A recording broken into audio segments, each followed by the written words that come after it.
Well, hello and good evening, everybody. Welcome back here to RaceSpotTV, and welcome back to the PCA Challenge class. This is round number 3 of this season, coming to you tonight from Sebring. My name is Ron Mullins. Alongside me in the broadcast booth is Jeremy Scott. Ramiro Augustine Cisneros is our producer for tonight's broadcast.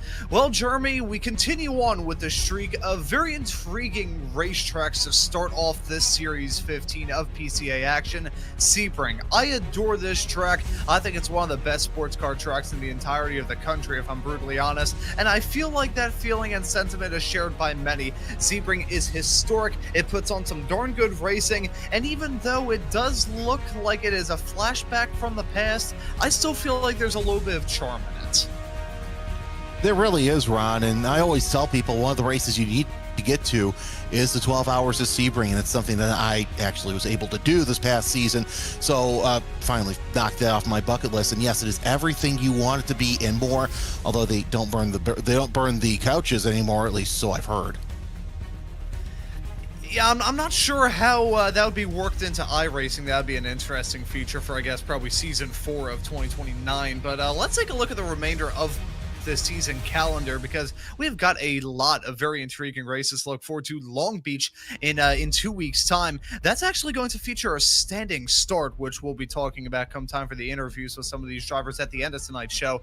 Lots of really interesting races to look forward to. Let's take a quick look at the championship point standings heading off into this race. Now, Brad Dunn sits atop of the board right now at 350 points, with Vernon Messer in P2, John Kaplan in 3rd, Leon Snyman is slotted in 4th, Kenneth Eskridge is slotted in 5th, Keith Markison is in 6th, Chris Dankovitz is slotted in P7, Jonathan Sportis is in 8th, with David Sauntry and Andrew Hillman completing your top 10 in the points. So very early doors in the championship, but we are officially of the quarter of the way through this Series 15 here in the PCA Challenge class, so we can read into it a little bit. It has been a quite dramatic start to the season, it is fair to say, in the finish of the last round of the championship at Phillip Island kind of proved that contact late between Chris Drankovitz and Brad Dunn gave the victory to Drankovitz at the end of it all. However, I think the circumstances surrounding that was a little bit iffy. Actually, no, I will correct myself. It was Brad Dunn who crossed the start-finish line in 1st in that race, although with penalties that may have been applied afterwards. I know that was a bit of a cliffhanger that we left off at. We never actually got confirmation as to whether that race win stuck, but nonetheless, he sits atop of the points heading off into round number 3. But at the moment for Brad Dunn, Jeremy, he's only in 4th in this qualifying session with 1:40 left. Well, of course, it's an hour-long race. Anything can happen here. As you see the 241, the green color. No, it's not Rexy. It's just bright green. And looking at the points, Dunn was a race winner at Mexico City, so he had the maximum 350 points. So, I have a feeling that the race win did stick. Phillip Island was just an absolute interesting race. You saw, thrills, spills, everything in between. It brought everything except for, koala, maybe a wallaby. But either way, here at Sebring, the worst you're going to see is probably some palm trees that may shed some coconuts if you're lucky. It's a very bumpy circuit as well. These Porsche 992s are going to be fighting for grip, especially around Sunset Bend. So that's going to make things a little bit more interesting. We go from the smooth features of Phillip Island to the mixed bag that we see here at Sebring.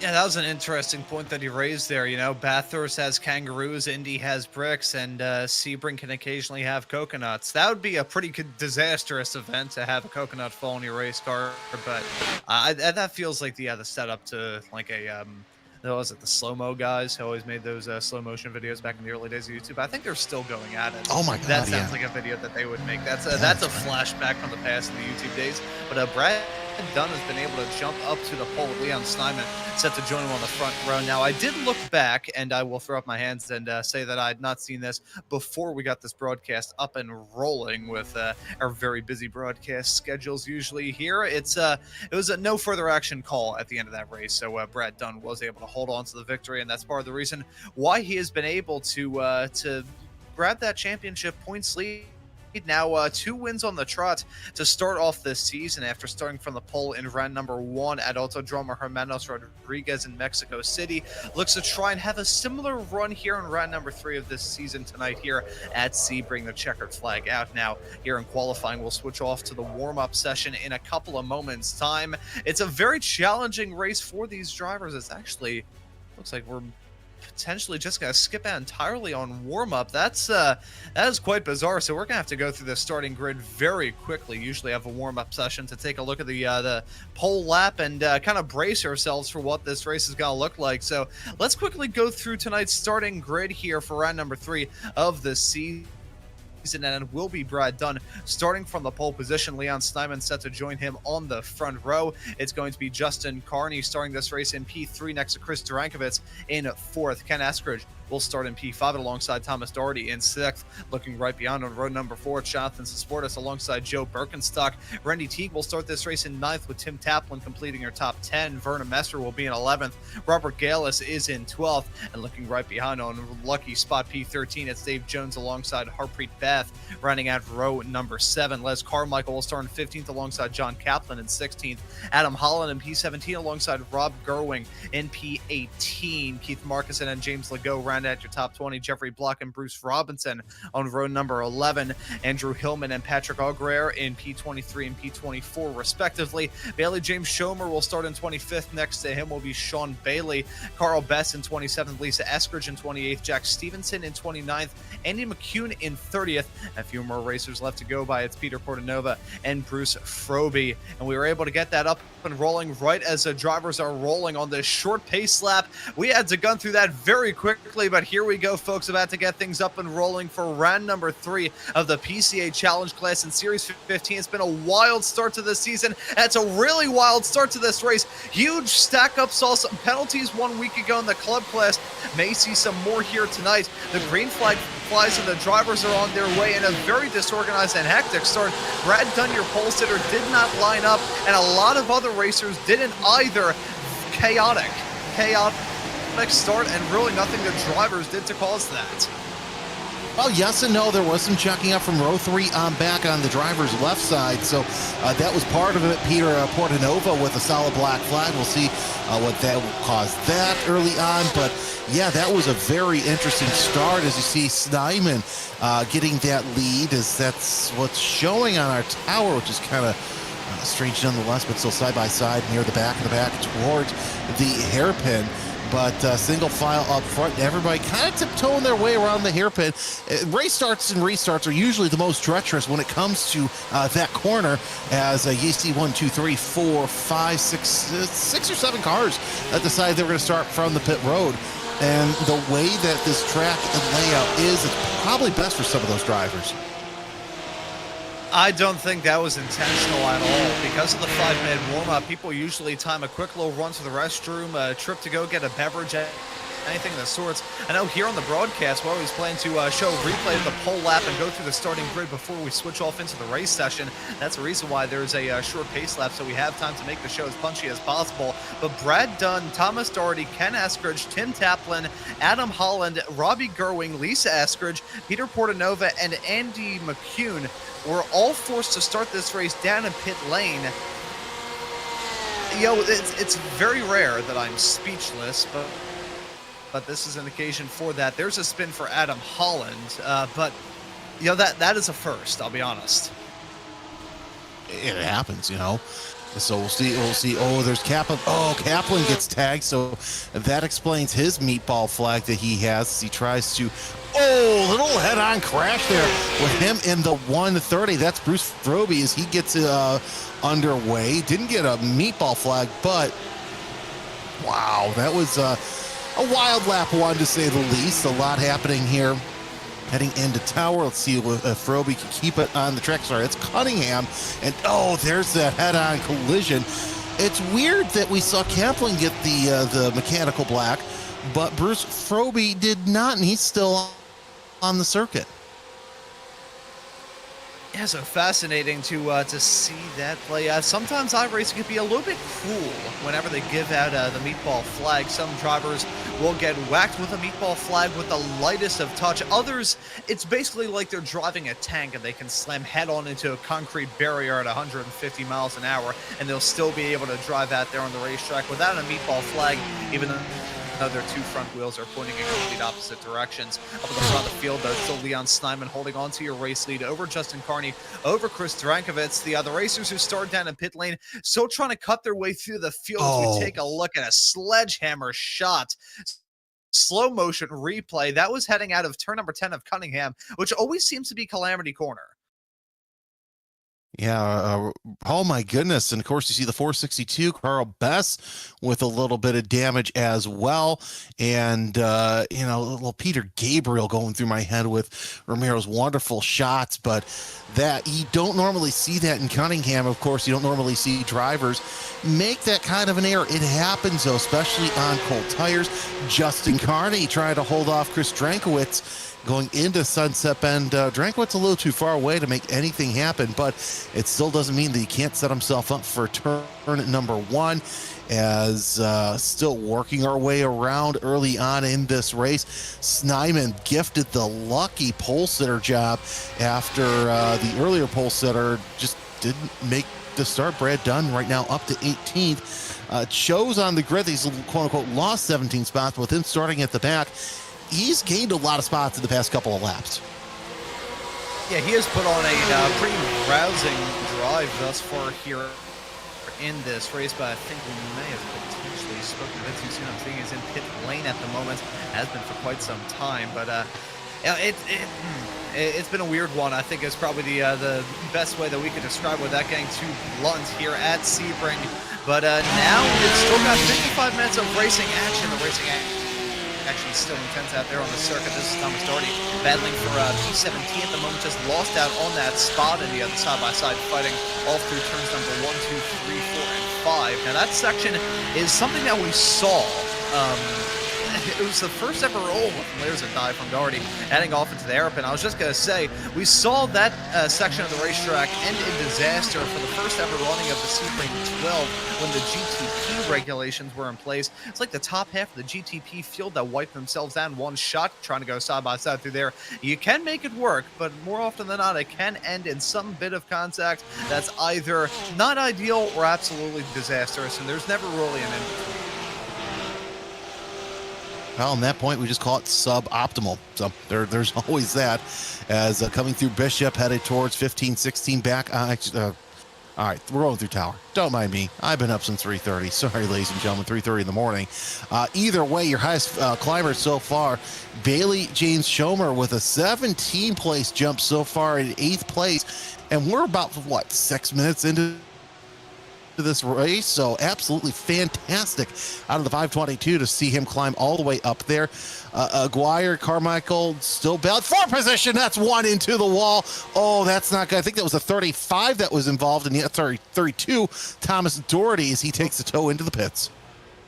And sorry to budge in here real quick. Seeing a message sent in the iRacing chat from Race Control that says, just treat this as a practice, new session being built. So Race Control throwing up their hands and saying that the warm-up being completely skipped out has affected this race. So I'm not sure if this is going to stick here, if I'm honest. So we may have a restart to everything going on here at the moment.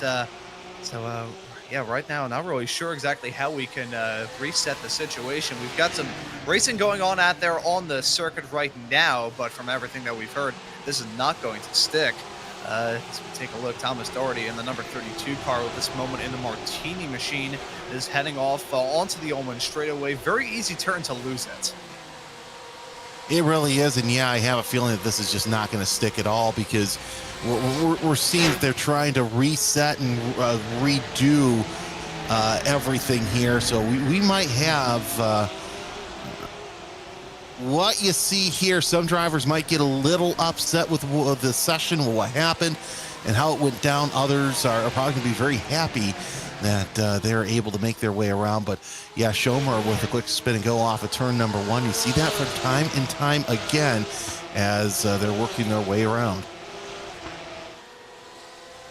Yeah, so as all this continues to get worked out behind the scenes, we will do our job of announcing everything that's going on screen at the moment, and we see a fight between Patrick Auguer and Les Carmichael. This is a battle for 8th at the current moment.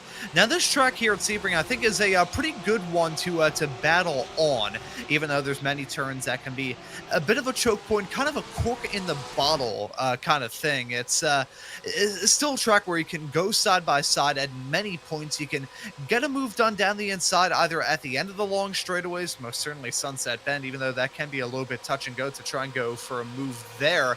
There's a lot of different opportunities to fight, and that's one of the reasons why I absolutely adore this track. It helps that I actually do somewhat all right around here as well. That's always a nice little benefit to have. I think the fighting between Auguer and Carmichael is less hot. That's going to be between Carmichael and Baylor James Schomer right in tow. You can see those two cars getting incredibly close and making contacts as they headed their way off through Sunset Bend.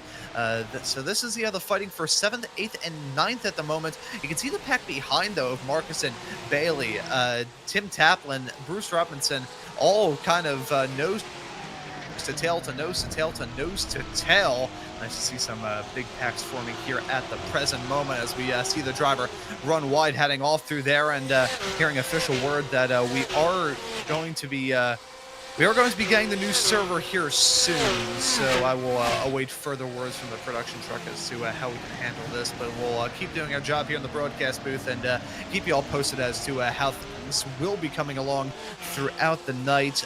We are going to be taking a break here on RaceSpotTV. We'll be rejoining with the news session, and we will be back for what is actually round number 3 of the PCA Challenge class here at Sebring.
last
region where I'm also from.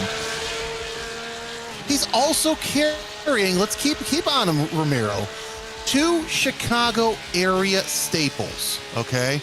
You take a look at the front of the cars. I'm trying to get a screenshot. Yeah, it's not going to happen. You see right there, rainbow cone. If you're from the south side, it is an absolute staple. Romero, let's go ahead and follow the car around. I want to take a look at the back quarter panels as well.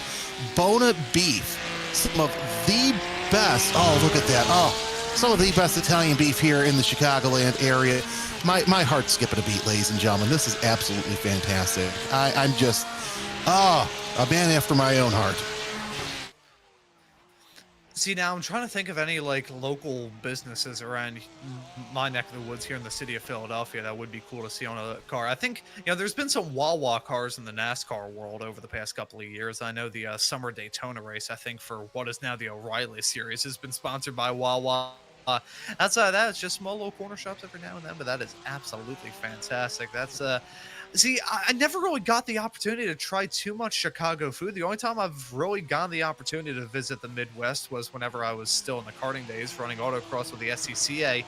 And, driving through to Lincoln, Nebraska is cool and all. You get to see a lot of stuff that you don't see in the city of Philadelphia, mainly, cornfields, soybean fields, and wind turbines. However, you never really get the opportunity to experience too much of the food. I think I did try a Chicago deep dish pizza one time, but I can't even say I had the full authentic experience because I wasn't in Chicago. I believe I was in one of the Indiana suburbs whose name I cannot remember. For comedy's sakes, we'll say it was Gary. That's good to know that I can still do Indianapolis traffic from Chicago, but it's probably Carmel, Zionsville. I don't know. They've got all those around there, but man, I see all these local joints from everybody else, and I was just watching Jack make his way around the track. I go, hey, wait a second, I know that Rainbow. I know that Bona beef, and of course, is somebody who, oddly enough, too. In my traffic reporting days, I actually used to do the pregame traffic for the Chicago Bears radio network, and we were sponsored by Bona Beef, and Bona Beef would bring food into the radio station that I wasn't at, so that's always fun. Keith Markison on the course right now, trying to set a flyer as we're into our second qualifying session. The second verse, same as the first, as Drankwitz, your fastest so far. 202.314. Let's see what Marketson can do across the line. 203.632. Don't think he's going to log a time because he may have copped a 0 or 1x. Yes, as we continue to see these drivers tackle the racetrack, Drankovitz still holding on to the provisional pole, at least for now. Still have 4 minutes and some change left to go here in this qualifying session. I do want to make an amendment here. It was Portage, Indiana, that I was staying at. So Days Inn in Portage. And the only reason I remember that is because there was a pizza place there called Bam Pizza. And now the reason why my father and I were so intrigued by that is the team name that we had back in the karting days was... can't say the middle word here on RaceSpot, but it was stylized as broke a $sign motorsports, and that was our team name for the longest time. And to have Bam Pizza out there, it was good. We're not going to talk about the hotel. It had a Denny's in the parking lot, which should probably tell you about the clientele that was in the hotel itself. And what was kind of funny about that was there was a street name not too far away from that hotel that we had to drive onto to try and get back onto the highway. That was the exact street name that we live on here in the city of Philadelphia, so that was a nice little flashback. I was going to say the street name, but I don't want to dox myself here on RaceSpotTV. 3.5 minutes left to go. Here as Robert Gerwin comes across the line. He jumps into 7th here in this session as Brad Dunn gonna shoot up to the pole. Now, in the first go-around here tonight, Dunn in that 241 car was your quickest qualifier, so expecting that same pace, maybe even a little bit more here in take 2. I know which road that is too, because Portage, obviously it's within my Chicago market, so I know that like the back of my hand. What the heck is that scratch doing there? Anyway, I know what you're talking about, and yes, I know, the CDM, Northwest Indiana, folks, ladies and gentlemen. It's not for the faint of heart. You're seeing Patrick Aguirre making his way around to set a time, and no surprise here, Brad Dunn to the top, 201.366. Leon Snyman, who thought was the pole sitter gifted the last race. Wait, did we have a race 5 minutes ago? I don't remember. 202.028. Either way, let's see what Aguirre can do as he comes around Sunset Bend down the front straightaway across the line. 204.218. That is only going to be good enough for 21st place. Les Carmichael also onto the circuit. In the number 912 Sim Shop Porsche going around Tower, setting up to complete the lap as we're just a handful of minutes away from this qualifying session ending. And we'll get into our we will have a warm-up session as long as everybody stays the way they are. Nobody touches any extra buttons. That would be very hopeful. By the way, in our Discord that we have here, Will Wolf said he had some more time to build Rexy. And he's actually coming farther along than I would. I would probably have all the Legos all over the place and maybe a motor built if I was lucky. Yeah, see, me and Legos aren't exactly the best duo, just because I have very jittery hands, probably down to the fact that I spent so many years in karts. I basically oscillate like a tuning fork, even in the most low pressure of situations.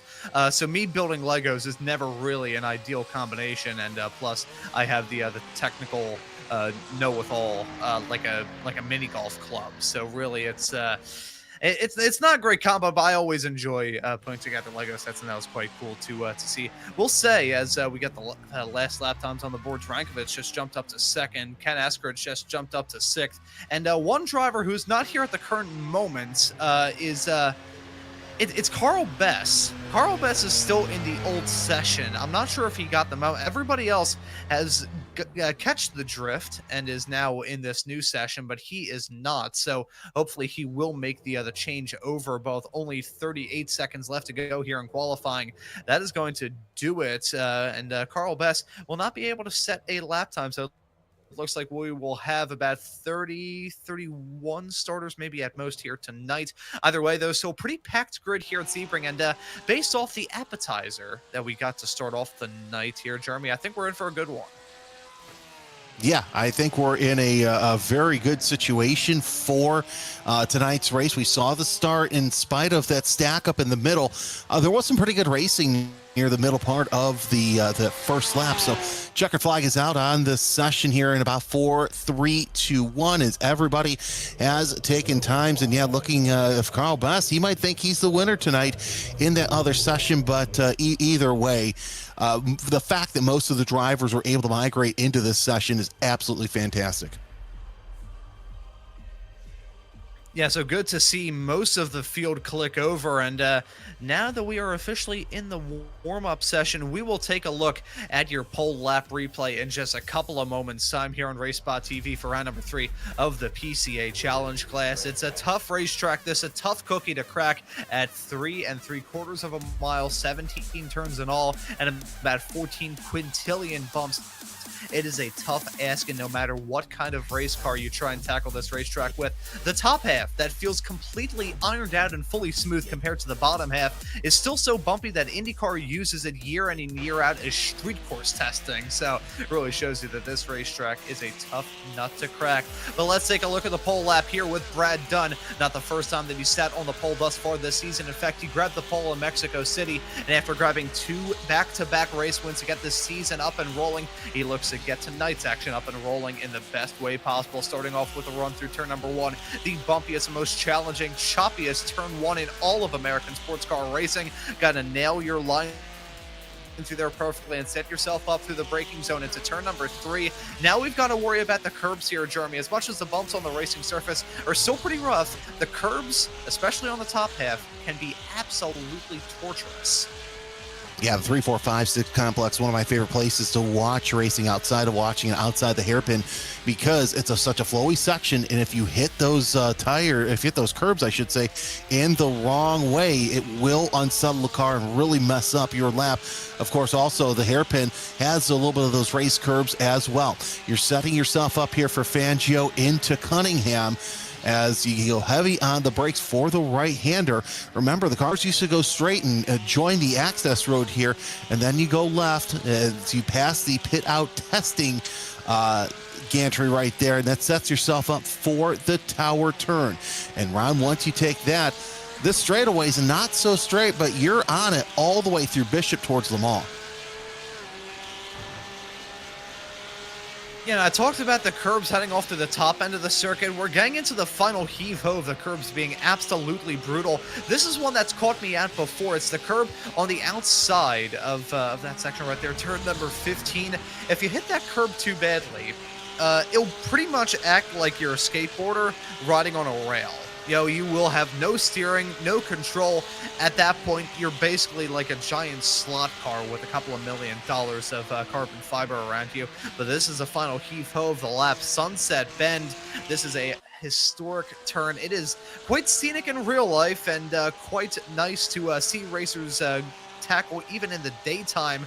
And that right there was a lap from Brad Dunn, able to stick it on the pole for the second time here this season, looking for win number 3 here tonight. About 2 minutes, a little bit over that, to complete a lap here. So probably one of the longer laps that we will have all season long here in Series 15 of the PCA Challenge class. But with 1 minute and 40 seconds left to go here in this warm-up session, we should probably take a look at tonight's starting grid. 30 drivers set to grab the green flag momentarily, and Brad Dunn will be leading them to that green flag, fittingly that he does it in that bright green number 241 car. Chris Drankovic set to join him on the front row. Those two scrapped it out for the win last time out at Phillip Island. Look to do battle once more. Justin Carney will start in 3rd next to Leon Snyman in 4th place. Joe Birkenstock will start in 5th in the Lego machine, right as we were talking about the Legos, with Randy Teague starting alongside in P6. Ken Eskridge will be in P7 next to Jonathan Sesportas in 8th. Dave Jones will start in 9th with Vernon Messer completing her top 10. Keith Markison will be in 11th. Alongside him will be Tim Taplin in 12th. Looking right behind in lucky spot P13 will be James Legault, next to John Kaplan completing row 7. Rob Gerwing will start this race in 15th place next to Adam Holland in 16th. Robert Gallus will be in 17th next to Thomas Doherty in P18. And then rounding out your top 20 here tonight will be Les Carmichael alongside Jeffrey Block in 2 pretty much identical looking paint cars. Race cars, paint schemes, words. Andrew Hillman will start in 21st place next to Harpreet Bath in 22nd. Bailey Jones Schomer will start in P23 next to Patrick Auguer in 24th. Looking right behind on row number 13 is Bruce Robinson alongside Lisa Eskridge. Sean Bailey will be in P27 next to Andy McCune in 28th. Jack Stevenson will start this race in 29th with Peter Portanova rounding out your top 30. One more driver, and it's Bruce Froby. I don't believe that Carl Bass has gone the agenda that, or he's just decided to call it a night overall. But 31 drivers set to grab the green flag in a few moments' time here, Jeremy, with some classic Florida weather, very hot track temps, and the humidity actually surprisingly low. This is probably the driest day that Florida has had since the Ice Age. Yeah, dry in Florida, I'll tell you what. Those don't mix together as we're putting the checker on this session. Of course, we're going to have the long pace lap. So, yeah, the accelerated issues that we had from earlier are gone, done, dusted, and we're just about set to get started for an hour of racing here around Sebring. And now everybody, they've had their little bathroom rest and they are working their way onto the grid. And we've got ourselves a full pace lap here, so we're going to be here for a little while, so I think we have time to kind of break this race down bit by bit, storyline by storyline, of course, talking about those dry conditions here at Sebring. The humidity being that low in Sebring, Florida, that is about as rare as watching Bigfoot ride a unicorn. But that's not really the hardest part about this race. Really, it's going to help out these drivers. No, looking at the actual conditions themselves in terms of the temperatures, 83 degrees Fahrenheit for the ambient, which is, not too bad. I mean, granted, I would probably start to melt, but thankfully it is dry out there, so it is not necessarily a full sauna. Track temps, though, 106. That's borderline for race car tires. So, one thing that I learned after the last time I was down in Sebring, this area of the country is where Bassmasters has a lot of their world championship events because it's some of the best fishing. So, for 36 or 38% humidity, I'm legitimately worried about the creeks and the fishes because that stuff dries up quick. So, I've only been in Florida once in my life. It was when I was about eight-ish months old. I went down to see my grandmother, went down to Disney World, and I think the main thing to come out of my trip down to Florida back when I was about 8 months old was my dad was at a Pep Boys conference meeting at that period of time, and there were some stories that came out of that I could not share on the air. I should probably share one day, just once the other broadcast microphones are off, but that is part of the reason why I respect my dad as much as he has a very good way with words, even so when he's talking to Pep Boys executives, and I'll leave him off at that. But no, this is going to be a tough race for these competitors, of course, with the conditions. And the way this track is, tire overheating is going to be a massive factor, pretty much from the drop of the green through to the fall of the checkered, which could be part of the reason why nobody's really weaving like a madman. Put too much load on the tires, and the tires are probably going to send you off into the nearest wall. And of course, you also have to stop and figure from basically turn 14 to the entry of turn 2, it is old concrete runways. So that's going to eat at the tires pretty quickly. I can't even remember the last time that this portion of Sebring in and of itself was paved. I mean, look, you don't get the harsh winters like you do in the Midwest and the Northeast and the Northwest, so you can't get away with just, patchwork and all that, especially on racetracks that don't have semis driving on it every day. So there's no need for that. And of course, there's a reason why they say to respect the bumps here at Sebring, and that's why it's their moniker. It's because that's what this track is known for. 24-hour race testing happens here because it's out in the middle of nowhere, and these manufacturers can test their cars before they go out to Le Mans. They can do a 12-hour test and it simulates a 24-hour race. So there's just a lot of neat things about this facility, and Ron, I cannot wait to get this race underway. Yeah, it is going to be a good one. Certainly from our perspective in the broadcast booth, maybe going to be a bit stressful for the drivers behind the wheel. But, some drivers stacking up already. Saw some stack-ups on the initial start in take 1. Now here in take 2, seeing some stack-ups on the back straightaway before we even grab the green flag. But this is going to be a tough one for these racers. Whole upper body exercise, having to hold on to that steering wheel, grip onto it for dear life, and run this race as smoothly and efficiently as you can. Want to make it to the checkered flag first, and here at Sebring to finish first you have to finish is a phrase that they always say with the Sebring 12. We got a race here in this 1-hour race in round number 3 of the PCA Challenge class, about to grab the green flag, which we have now, and the drivers are on their way. Another stack up farther behind, drivers shuffling around like madmen, but up at the front of the field, it's Brad Dunn on the inside, trying to hold on to the race lead for dear life. He can't hold on to the race car, though. He slides through one, and he's not alone in that. And we have a Oh, big they're stacking stack up up. coming off of turn one. Yeah, 2, 3, 4. Oh, more cars involved in this incident. We've got 2 cars off drivers left. 1 car trying to turn around. Justin Carney, your race leader right now, with Ken Eskridge sitting in second place. And now, once again, the race is on for Brad Dunn. We saw this in the first race where he had to come from the back. But here's the thing, there are no full course yellows, so now you have to use pit strategy to try and get up to the front. As Justin Carney, the 292, is your race leader with Ken Eskridge and Keith Markison sitting there in third place. Let's take a look at this replay as Ron, I can't believe that we've gone through 2 race starts tonight, and both of them have ended up pretty poorly for some drivers. And Brad Dunn gets the worst of it, missed the start in take 1 and spins around in take 2. And that incident at the start of this race has collected, to my count, close to 10 cars. Leon Snyman got caught up in it as well. We saw the synchronized spinning for your front row here in this race. Brad Dunn and Chris Drankovich spinning at the exact same time. Snyman gets collected in that. More drama with the likes of Joe Birkenstock. I also saw Dave Jones involved. It's worked out fantastically for the likes of Justin Carney and the other racers, who are able to break away from the chaos and the nonsense and hold on to some good spots here at the moment. But your main championship contenders running into trouble. For the racers that picked their way through the smoke and the chaos at the start of this race, this is a fantastic opportunity for them.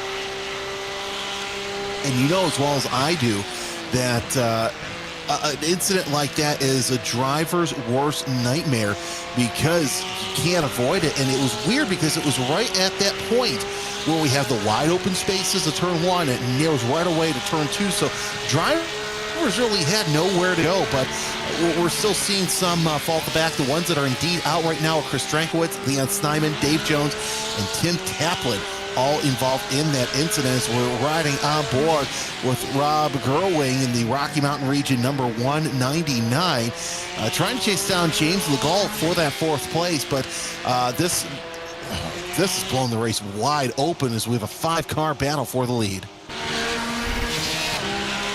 Yeah, so there is some good news to take out of it all. We have got ourselves a fantastic fight with drivers looking to prove themselves here in this race as we take a look at Peter Portanova having to pretty much grind it to a complete halt to avoid any of the drama heading off through there. That wasn't even like you were driving around a racetrack. That was pretty much like you were driving around a graveyard. Body work flying. I can't say body pieces and body parts because then that makes it seem like it's an actual graveyard. But body panels all over the road, bumpers flying, smoke and dust up in the air. That's about as wild of a start as I've ever seen at Sebring. That's really saying something because things can get quite hectic here. Justin Carney and Ken Eskridge were briefly side by side heading off through the top end of the circuit, but Carney has been able to hold on to that spot. Eskridge still a little bit farther back as a gap has actually developed between Ken Eskridge and Keith Markison. 0.6 of a second, which yeah, actually, no, I will apologize. It's not 0.6 of a second. Misreading the graphics. As a full second between those cars. Thought it was the gap is actually the intervals. I apologize for that. But either way, just proves the point that your top 2 starting to break away into their own little pack. Drankowitz with another black flag. But yeah, this so far, everybody kind of spacing out and cooling off here in this early part of the race is Justin Carney up 2 spots, which, by the way, because of that incident that we saw there between 1 and 2, we've got a lot of high climbers. Robbie Gerwing up 10 spots. Bailey James Schomer, who was our race 1 fast driver, sitting there in up 17 spots in 6th place. Then you gotta go Les Carmichael in 9th, up 10 spots, up 11 spots. Andrew Hillman, Patrick Aguirre up 12 spots to 12th. So a lot of drivers trying to make some hay while the iron is hot.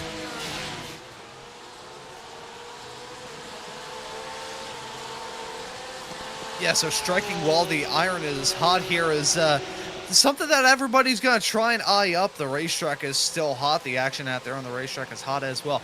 Looking at those stats, drivers making up 17 spots for Bailey James Schomer. That is absolutely ridiculous. We've still got a lot of craziness left to go here in this race.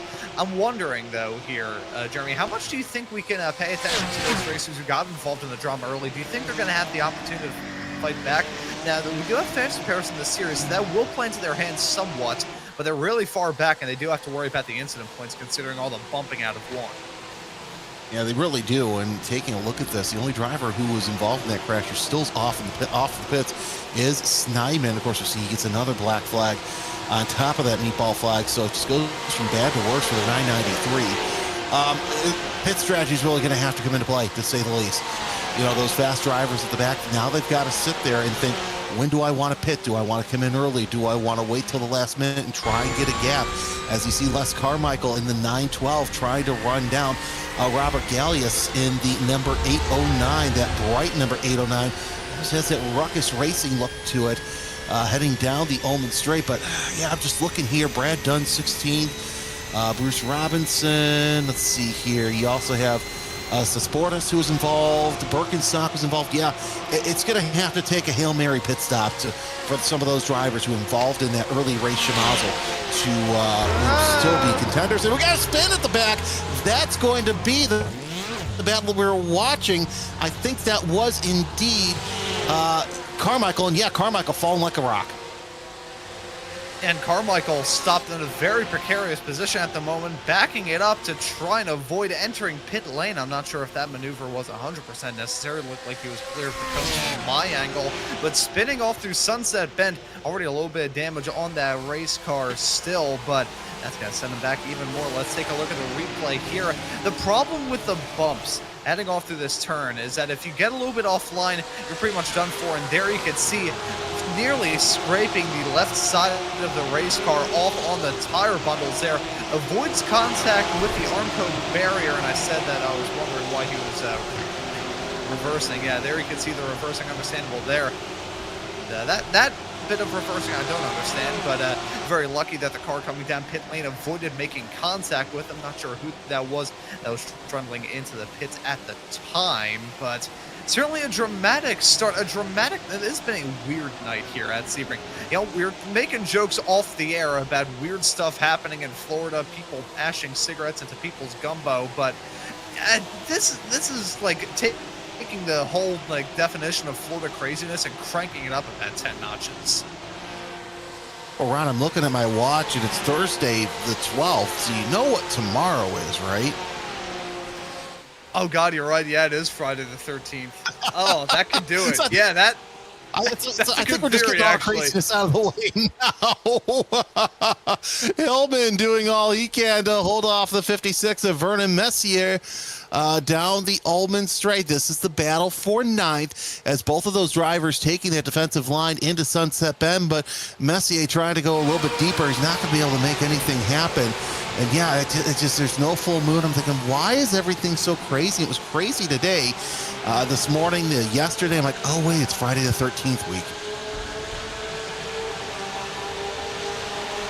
So Friday, I had heard, I remember the fact it was Friday the 13th, and it completely escaped out of my head. And now I have remembered it, and that explains everything. You know, I can see clearly now the rain is indeed gone. Battle for ninth at the moment, Hillman and Messer and pretty much everybody else. This is a party that we've got going on out there on the racetrack. It's only a matter of time before somebody's going to go into the punchline first. Who will it be? Will it be Hillman defending from Messer and maybe backing up the pack behind? You got Aguirre, Doherty, Kaplan, and Brad Dunn all involved in this. Looks like Messer going to try and look for it down the inside into the hairpin. Pretty much stacked up like a formation lap as they had their way off through that turn. Keep an eye on that green car, Brad Dunn. After starting this race from the pole, trying to make up from the other runs and right them here in take two of the race tonight. Things getting off to a towards start once more. He's very lucky, in fact, he won the first two races of the year. Otherwise, he'd probably be feeling a lot more stressed out than he is at the moment. Still stressed out, but it could have been a heck of a lot worse. And I can imagine that at some point you can move your dropped races around because, you know, right now some drivers actually have, you know, if they've run two races, they have one dropped race in there. So we'll see if, you know, you can use this race as a drop race. I'm sure that Brad's probably going to be asking for that unless he can get in and get a good pit stop underway. Really, he is 17 seconds behind. So It's going to take some sort of Herculean Scott Dixon movement to try and get that done. Brad didn't even stop yet. I would imagine that part of the service for tonight, including fuel, would be tires, because these tires are just going to wear just so fast around this very rough, very treacherous circuit, as Doherty trying to hold off. John Kaplan trying to hold off Brad Dunn, and Dunn going just a little bit wide, not going to make it into the tire bundles, but still, Dunn's going to lose a little bit of ground there as Robinson trying to go side by side, thinks better of it, goes behind once again, and you're just going to see that because, especially around Sebring, this is something that you and I have mentioned multiple times.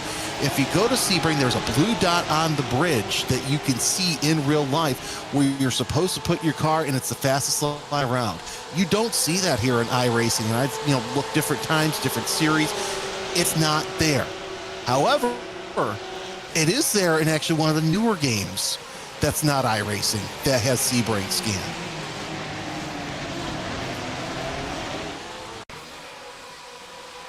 As we take a look at a replay here, Sean Bailey, already some damage on that 999 car. This is heading down the back straightaway into Sunset Bend.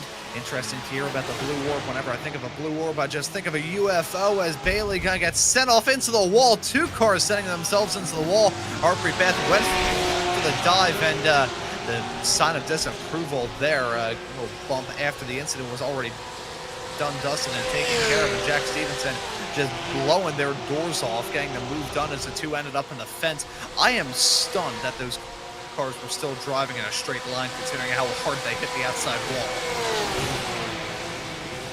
At least 992s can take a licking and keep on ticking, as they just run so hard to support us with a solid black flag. And Stevenson, I guess that he took his beef a little dip, because there's not much damage on that number 116. And is it kind of sad and strange that I was actually drinking some liquid death there when we were watching that replay? It's a little thirsty, to say the least.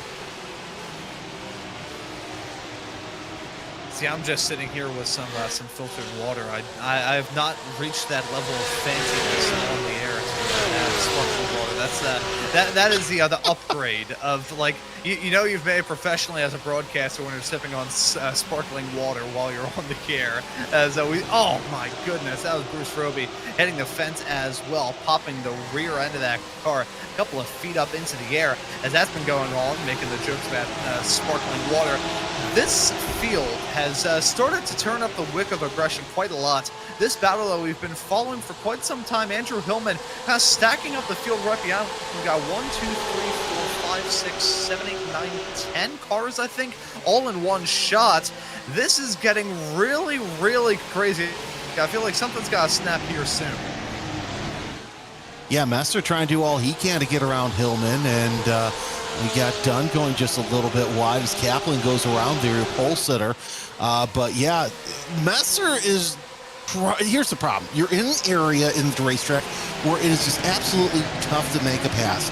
So Messer's got to do his best to try and size up the competition. We got one spinner at the back, and that's going to be Kaplan, who made all those positions. It's also going to stack up Dunn. It's going to stack up Bailey, and everybody able to go around once again. So no harm, no foul, but the night just keeps going from bad to worse for Dunn. At least this time, it wasn't a mess that he created. So let's see, heading down into Cunningham of turn number 10, driver spun right in front, nothing that he could do, and thankfully he did not get clobbered anymore by Kaplan. Frankly, not a lot that Kaplan could have done either. The problem with turn number 10, and 11 for that matter, the Cunningham and Collier Bend, is effectively a 1-2 punch for drivers both in the sim and in real life. If you mess up the approach into 10, you're either going to spin through 10 or spin through 11. There's pretty much no in between. That section is maybe the most unforgiving on the entirety of this racetrack, which, considering we started this race off with a 10-car pileup hanging out of turn number 1, is really fresh. Yeah, those two We got one car off. That's going to be Markuson, I believe, who is off course. And yeah, that is he's falling back, getting back on the circuit. So Markuson with a tough go. He's down to 7th. Back to what I was saying, turn 3 is the same way. You mess that up, you're going to mess it up there, 4 or 5. So there's really no in between. And Markuson a little bent up there on the front. I don't know if that's the paint scheme that looks like that or he's crinkled. No, that's definitely the paint scheme. As we're watching the replay through one, not a bad line, but my bet is that Markuson probably got on the gas just a little too hard, and that back end sometimes wants to front end's looking at, I should say, and that was the case. No harm, no foul. Didn't touch anything, just touched a little bit of his pride making that spin. Yeah, and looking at that replay, at least from the angle that we saw, to me at least, it didn't even look like it was a matter of stepping on the throttle a little bit too abruptly heading out of the turn. I think he just flat out lost it, the grip fading away. Gotta worry once again, talking about the hot track conditions out there on the racetrack. The tires start to overheat, the grip is just going to go down, down, and down. One car that I get the opportunity to cover a lot here on RaceSpot is Radical SR10, another sports car which may not have a lot of similarities between it and a GT3, but it does have similar pace, does have sports car tires, and if you find yourself at a sideways, slideways moment in one of those cars, you're going to find out very quickly that overheated tires in the sports car world, you would be better off driving on ice blocks, tires made out of plastic, or tires made entirely out of chocolate pudding. It is not a good combination, and here at this racetrack, that is doubly so brought into the fold as we look at this fight for P5 at the moment. We're on board with Rob Gerwing as we get to see how this fight develops. It's himself and Randy Teague currently duking it out for the spot out there at the moment. And even though we did see the field break up a little bit behind, we still have this 4-car group keeping us honest and keeping us on our toes here in the broadcast. Yeah, once those tires hit that apex point, and they can do one of two things. They can either level off or they can just start to fall off. You don't want that to fall off. As you see the battle for 4th, battle for 10th, both on our screen. Schomer, I tell you what, he's having a fantastic race, up 19 spots. So a fantastic showing as Schomer's had, you can see him on the chart. So yeah, he's having a great first race so far here at Sebring, as that battle for 10th between Doherty and Aguirre, and even Jeffrey Block sitting back there, all looking pretty good. But yeah, and that's the thing, with the changing surface conditions, it's still just absolutely tough as working your way around here. So you definitely want to take it easy on the tires. This facility is hungry for rubber, and it loves to chew up tires. Yeah, and the choppy concrete blocks around this circuit pretty much just act as a giant cheese grater for the tires that just so happen to be out there on the racing surface. The marbles that you see built up throughout a race here at Sebring, both in the sim and most certainly in real life, it is absolutely ridiculous seeing something like that. But these drivers certainly know the test, they know the challenge, and they know what they have to do to try and prevent it. Sometimes the red mist can get the better of you, and you can attack even in situations where it's probably not the best thing to try and do. This is Jeffrey Block involved in the battle for P11 that we brought on board with on the bottom end of your screen, so we still keep tabs on the battle for 4th between Schomer and Teague. Robert Gales and Rob Gerwing also swapping spots for P7 and P8 at the moment. Don't have a battle for the lead per se, as look at Jeffrey Block getting that move done. Pretty convincing stuff off through turn number 1 with a driver running wide. But Justin Carney is holding on to a 1.3-second gap between himself and Ken Eskridge, which is a comfortable margin, but it hasn't really changed throughout most of this race. It's essentially flatline, which is good news for Ken Eskridge, who wants to try and challenge Carney for that top spot. Well, we've run a third of the race so far, so drivers now getting into a groove, finding out who they're going to be racing with for the rest of this for the next 40 minutes or so, as you've seen Brad Dunn quietly, slowly, methodically working his way up through the field. He's 27 seconds in arrears, but he's still within distance and of getting that top 10, which, especially after that first lap incident, would be an absolute win for your pole sitter. And it just goes to show the volume of the talent level that is in this challenge series, to where 10th place is a win in spite of having to claw and fight your way to the top. He does have one of the fastest laps of the race, so I think that mark right now goes to Justin Carney with a 2.288. Right, the fastest lap of the race so far. We're starting to see those times level off as well. Yeah, everybody trying to settle into a groove in this race. I think things are going to get a bit more tame, right as I say that. Rob Gerwing sideways snap out of the turn. That was how him and Keith Markison swapped spots. Was thinking it was a battle. It was not. It was a battle between those two drivers getting very close with the end of the pit attenuator. We've seen enough craziness thus far. I do not want to see a Porsche GT3 car strike that pit attenuator at very high speed and turn their car into carbon fiber dust. There's Bruce Roby with the spin heading out of Tower Bend. The turnaround this racetrack that is, to me at the very least, the most difficult to try and manage without a question or shadow of a doubt. Sean Kaplan also has a spin through turn number 10. Once again, we saw him in that moment with Brad Dunn earlier on, and it was deja vu all through that turn. Andy McCune was also out of spin. This time it was through turn number 1, as we stay tabs with all the replays and the craziness that has gone on in this race. The battle between Schomer and Teague has started to get hot. Schomer overshot the turn through 3, lost out on the spot. Now Randy Teague is holding on to 4th, but Schomer looked to fight back into the hairpin. Not close enough to get the move done, so Schomer remains in 5th. Teague is still running in that P4 spot, but they're pretty much on an island of their own, and we'll have to see who builds the raft to try and drift away first. Yeah, because Legault is sitting back there up in 3rd, about 8 seconds ahead of this battle. 6 seconds, I should say, ahead of this battle, because he had another 8 seconds up to the top 2 drivers right now. But Teague having a good race up 2 spots with Schomer. All you could do is just be amazed. 18 spots, that's part and parcel to him making his way and slicing and dicing through that early race issue. Look, regardless, it doesn't. This is an absolute great race for Schomer. If he stays where he's at, falls back 1 or 2 spots, there's able to get into that 4th spot of Randy Teague. Further back, you have some great battles as well, as seen the 199 in battle for position. This is a little bit further back than we've seen Robbie Gerwing, Thomas Doherty, and Jeffrey Block all involved. There's Messier and Gerwing sitting back there, of course, ahead of them as Gallius in the 809. So no matter where you look around Sebring, somebody's got someone else to race with. Yeah, and the battles are still quite common out there on this circuit.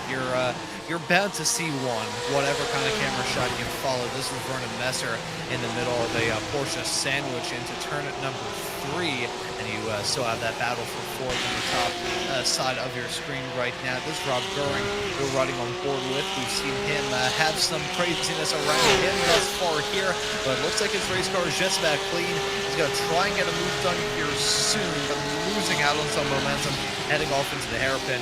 Interesting point to raise about the hairpin, talking about the storied pedigree of this racetrack. It's undergone many alterations since it first opened back in the 1950s. It was actually the first ever American road course to play host to a round of the Formula One World Championship. First ever host of the United States Grand Prix, but not the first ever F1 race in America, as the Indy 500 was part of the F1 calendar back then, and was the first ever F1 calendar back in 1953 to 1960. You can tell that I like a lot of that racing history, okay?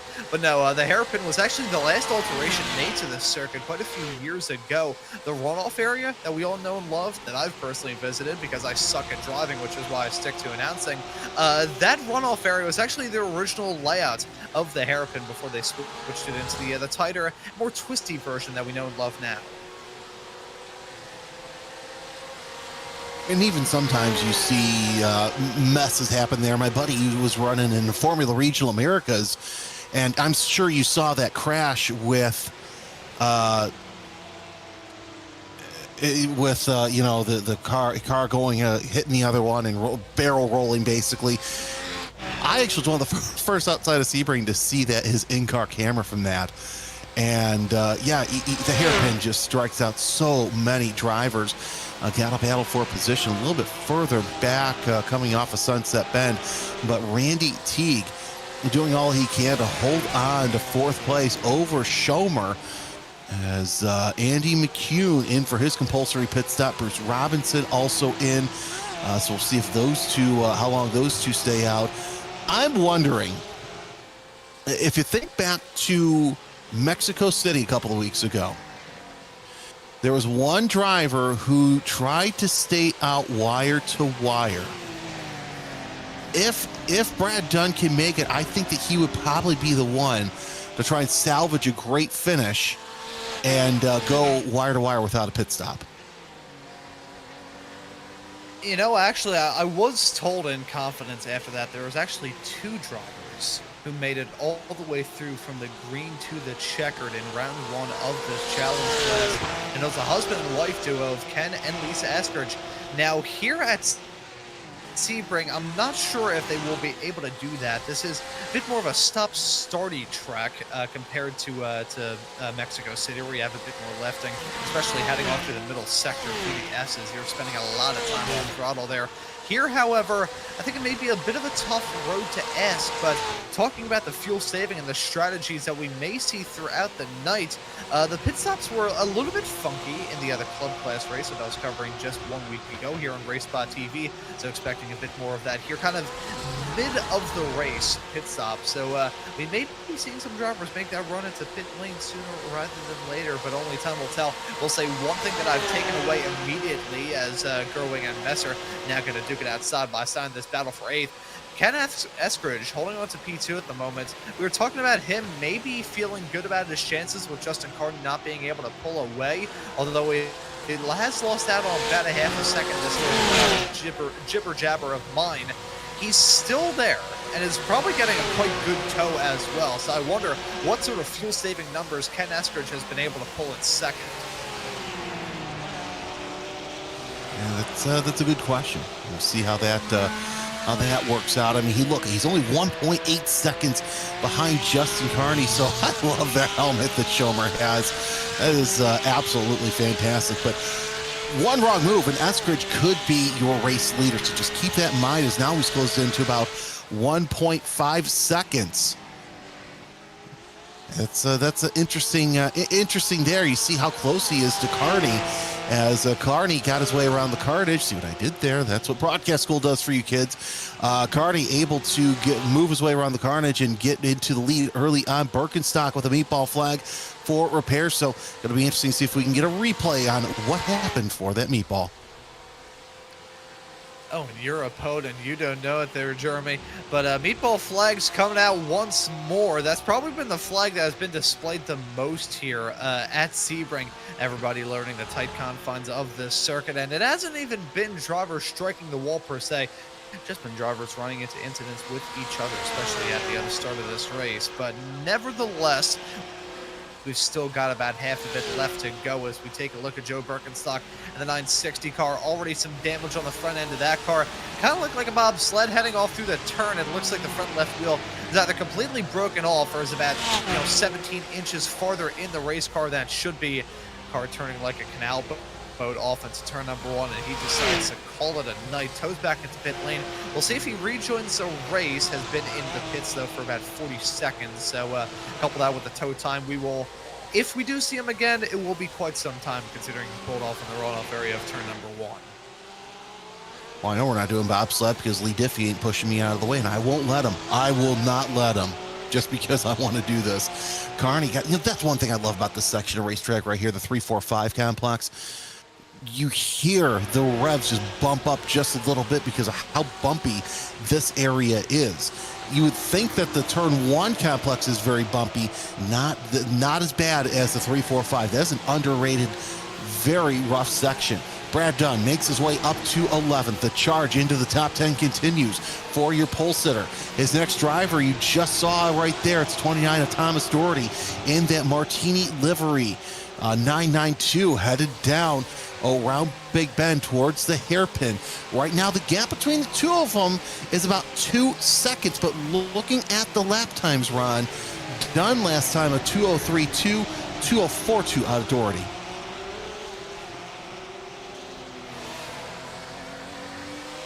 Yeah, so after starting this race from the pole and getting struck by a falling anvil almost immediately, Brad Dunn still looking to try and cut his way through the field. Always talk about here in the PCA with 8 rounds here in Series 15, that gives an extra oomph and an extra sense of importance for every single round of the championship. You can't really afford to have a bad night here. Now, granted, for some of these racers who were around for Series 14, which had just 7 races before we took a break off for the holidays and the start of the new year, it's going to feel like a lot more pressure is lifted off their shoulders compared to what was on it just 1 year ago. But the point remains that it's important to just have good nights, have consistently strong nights if you want to try and contend for a championship. And even though Brad Dunn has started the season off with 2 race wins in a row, I think he at the very least wants to leave this race here at Sebring, no matter the circumstances that got him to that finish at all. I think he just wants to leave here at the top 10. If he does that, I think he'll be proud of himself. And like I said, that in and of itself is a win for Brad Dunn, because we thought his race was over right there in turn 1 once again. How nobody ran into him, I don't know, but still, this has got to be, that's got to be the save of the race right there, is making your way around turn 1, losing it, and nobody else getting collected in your mess. You see John Kaplan into the pits for his compulsory pit stop. The Northeast Region driver slowly makes his way into his pit stall, and we'll see him come to a stop in the number 526. Rough race for him as he comes to a stop and gets that quick repair done. So a little bit of a nose job, but he'll come out here shortly after the car is fueled, which should be any minute now. And building the revs in that 526 car, Kaplan out and away from the pit box, 17.1 seconds stopped in the stall. Gonna time out to I think about 50+ seconds down in pit lane. As here we go, Rob Gerwing, Rob Galis, and Verna Messer now battling for 7th, 8th, and 9th at the moment. This feels fitting. Was 6 scared of 7 because 7, 8, 9.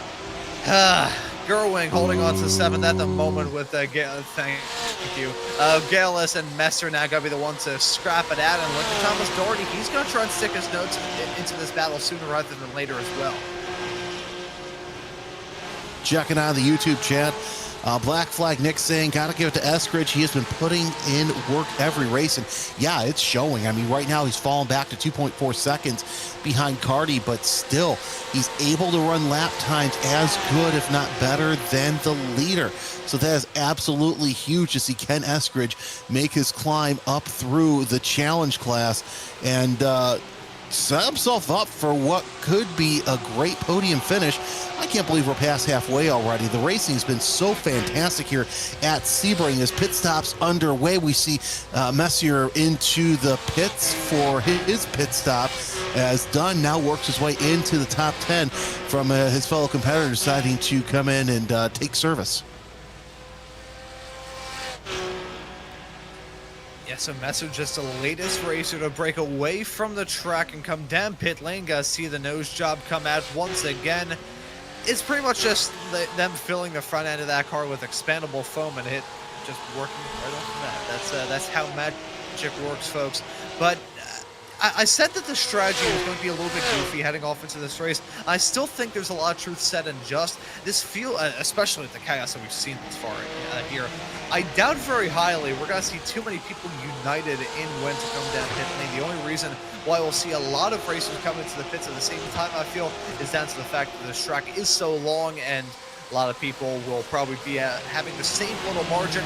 Doesn't matter whether you can make it an extra 9/10 of a lap or make it only 1/10 of a lap. You're going to come down pit lane at the exact same time. But this is very split in terms of the strategies here at Sebring, but I can't say it's a shock.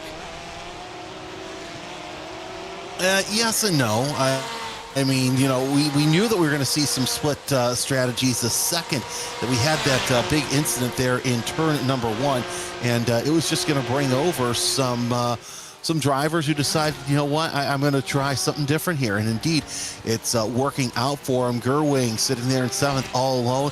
But Gallius and Doherty, if they close in, your leaders in the pits as well, if they can close up, then that's going to make things a little easier. Let's see where Carney ends up after his pit stop. You got to give a hand to him as Jack Stevenson also into the pits to kind of top off the au jus and maybe get some toasted ravioli. Have you ever had toasted ravioli? You know, I have not. I've had my fair share of regular ravioli, but that it does sound very, very nice. Oh, it is a Chicago delicacy. That, or you know what, he could get a pizza puff as well. Okay, I gotta stop. The Chicago enemy is making me very, very hungry as Keith Markison comes into the pit box. See, yeah, as we continue to see the racers coming down pit lane, I will say, and this is honest, quick little view into the life of a 21-year-old iRacing broadcaster. So most of the day I've been spent working on stuff, either broadcast notes or just some other broadcast-related stuff, or working on some video editing. So the only actual legit food I've had today was a toasted, well not toasted, it was like a panini ham and cheese sandwich that I had as my breakfast, lunch, and dinner at 5:30 this evening. So that's the only food that I've had outside of that and 2 bowls of Doritos. I eat like Elvis Presley, so I'm probably going to pass away on the toilet in about 25 years' time. Looking at Doherty holding on to P5 at the moment, kind of finds himself in a bit of the hornet's nest with these split strategies. We're maybe going to see these racers start to battle in these couple laps of downtime. Strike while the iron is hot, seize the opportunity while everybody else is still trying to get their bearings straight out of the pits. So you got to work on getting, you know, obviously detailed notes, but taking your time in doing the detailed notes. You do this for so long, okay, you know what, it just takes, you know, an hour maybe to do a race note. But then again, I always spend an hour for every on-track race hour that's there, so that kind of... Adam Holland just spun heading out turn number 10, started budging. I just saw that pink car up against the fence. See, I will say, though, on the subject of the notes, I can do the notes quickly, as Brad Dunn overtaking Thomas Doherty, who's now coming down pit lane. Most of today has just been spent video editing. That was my main thing. Okay. That was the pitfall of the day. Yeah, that's like 3 hours for every hour of footage you have. So I get that. Trust me, you probably saw what I've done lately. I'll send it in the chat. But Teague, Schomer, Doherty, Block, all into the pits. That gives Gavin Eskridge a chance to get to the pointy end once again. James LeGault second. And look at who's in third. None other than Brad Dunn. So he may try and get that lead without pitting Holland. Oh, that's a rough hit into the barriers.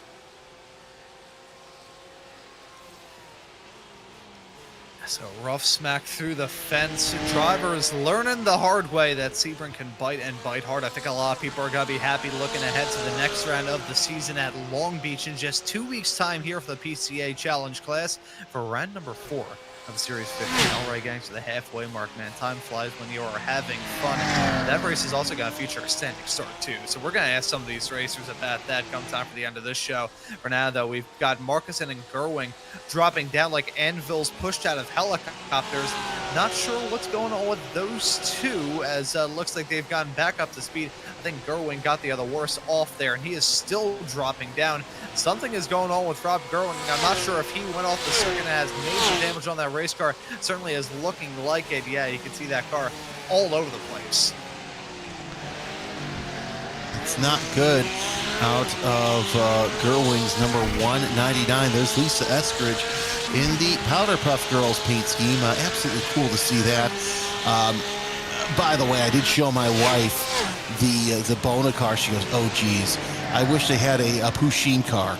Ken Eskridge decides to call time and come into the pits. James Legal also comes into the pits. We'll see if Brad Dunn stays out or if he's going to go one more lap out there on the circuit. There is Legal, your second place driver, as Brad Dunn will take the lead as he goes around to the front. So your pole sitter has made his way to the front. How long will Eskridge and Legal stay into the pits? Probably not much longer as Eskridge working on leaving the pits as we speak. There's Aguirre.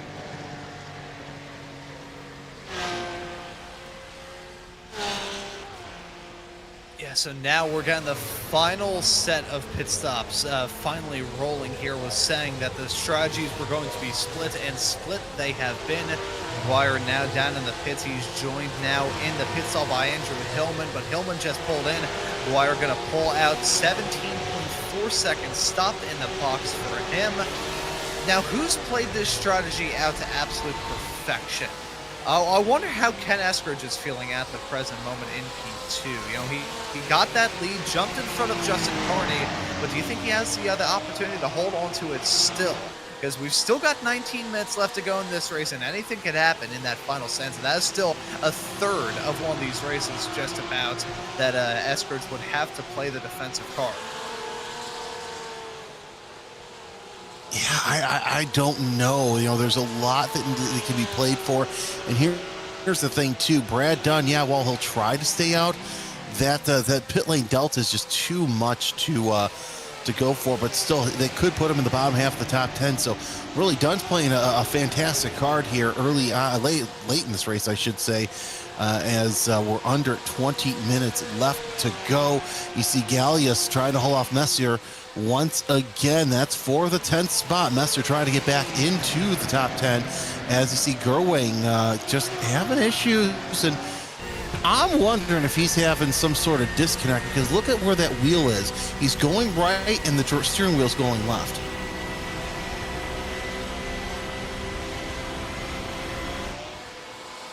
You know, that steering wheel at that point, it looks, that's not even telling the car where to go. That's basically just a big suggestion. Oh boy, you know, the worst part about that is that would probably sell for about, I would say, $7,500 in the city of Philadelphia. Brad Dunn has come down pit lane in the 241 car from the race lead, so it hands it off to Ken Eskridge. We were talking about Eskridge doing the fuel saving and jumping out into that top spot. He's still going to have to be a driver that we keep eyes on throughout this race. He can put on some good defensive drives, so keep an eye on him to maybe snag the victory here in this Drivers' Championship. Brad Dunn now out and away. He exits out of the pits P5, but Randy Teague is right around him. Be careful on the rejoin there. I thought that was maybe going to net him a penalty. He exits out P6 side by side with Teague. Actually, no, P5. He was able to get that spot as he headed his way off through the braking zone, but right as I say, he runs wide and has got to lose out on both P5, 6, and now he drops down to 7th. Well, didn't I say that's about where he was going to end up? I didn't expect him to come out 5th and then make his way into 7th. Either way, one heck of a recovery out of our pole sitter, and that's got to be commended. I mean, seriously, Brad Dunn with an absolutely fantastic race, working his way up through the pack. And let's take a look at this replay once again. And these tires are just a little bit cold, and just goes right into the runoff and decides to let Teague and block through into those positions ahead. But either way, Dunn still within striking distance to get into 6th place. Yeah, I do want to commend some of the racers who have kept with it out there on the racetrack. We're getting late in the evening. It used to be that these races would be completely done by now. Then we pushed the start back a couple of weeks ago, and now we're just about at the point when everything would usually be wrapping up, but we have still got 16 minutes left to go in this race, and you know, obviously the delay being part of the reason why that is the case. But either way, slicing, these racers have been tested to their limit. Both physically, obviously, running around this racetrack and maybe sim racing, but still a workout to keep these cars on the road and keep them running at pace. And it's also been a test mentally. These racers have had to stay with it for quite a long ways, as Doherty may have been the latest victim of Sebring's Wrath. He's dropping down, just dropped behind the likes of John Kaplan. Lisa Eskridge falls outside the top 14. I think he's going off the circuit as we've mentioned Lisa. Ken Eskridge, her husband, now running in the race lead, still both an 0.8 of a second gap between the two of them right now. It's Justin Carney right in tow. This gap continues to fluctuate, but I think as long as Ken Eskridge can run the defensive plays out perfectly, he'll be golden. Yeah, he will definitely be golden. Like I said, either way, looking pretty good as he's tight in this battle here for 5th place between Teague and Block. Had that 6th place for the time being, but Block was able to get around. Now sizes up the competition going down off a Big Bend, and the 818 of Teague going to take that defensive line through the hairpin. And in most corners you're going to get compromised, but here in the hairpin you might get lucky. As we saw with Teague, was able to open up a little bit bigger gap between he and Block.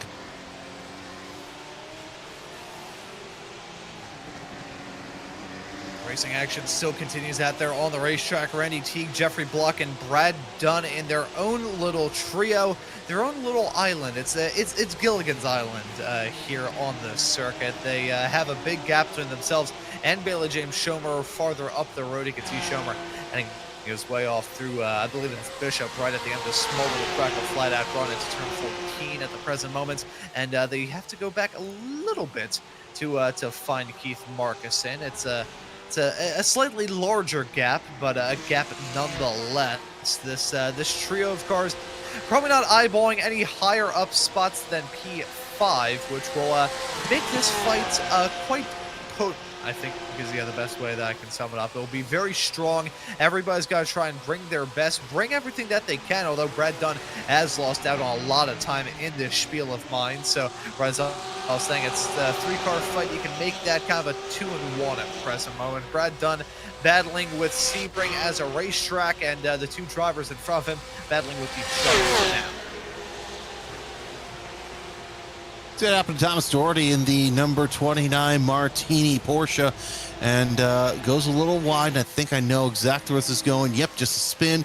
And you mentioned how those exit curbs there on turn 16, they'll catch you out. So can missing the apex by just a little bit. You really got to be on your guard to make it through. And oh, Doherty backing up all the way into the grass. But yeah, just sitting there, and that's got to be such a bad feeling as we see Lisa Eskridge with a black flag.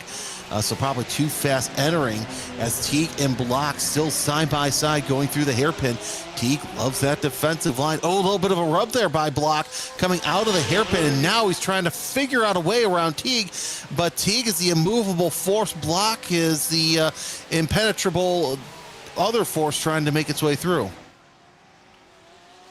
Yeah, so it's an unstoppable force meeting an immovable object in this battle. Randy Teague pulling off the defensive maneuvers. Usually you'd think the driver named Block would be the one pulling off the blocks, but no, Block is a victim of the blocks at the moment. Try saying that 5 times fast. I could barely say it on the first go-around slowly. But you look at Brad Dunn, maybe going to stick his nose into this fight if these two chase each other's tails a little bit more. It looks like they've kind of settled into a groove, heading off to the back end of the circuit for now. I think Jeffrey Block is kind of utilizing this time to look back, kind of preserve himself, and then maybe think about a run on this back straightaway, the Ullman straightaway, an iconic run all through Sunset Bend. Will he close up that gap? He is closing up the gap. Look at that, below 2/10, nearly teetering to a 1/10.5 into the braking zone. Now Block gonna think better about doing it on entry, maybe gonna save up a run on exit. So Lisa Eskridge down in pit lane. Oh no! Huge hit against the fence for Jeffrey Block, and he nearly hits the pit wall. Huge damage on that car.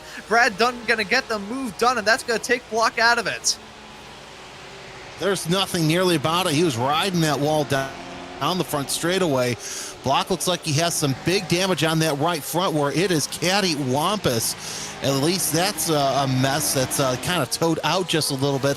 So we'll see how long that Block can hold onto it and whether that right front can stay attached to the 389. Let's take a look at the replay here as a little bit of a bump here. So yeah, hits that tire wall, misses the pit wall first, but then rides it for the duration of the front straightaway.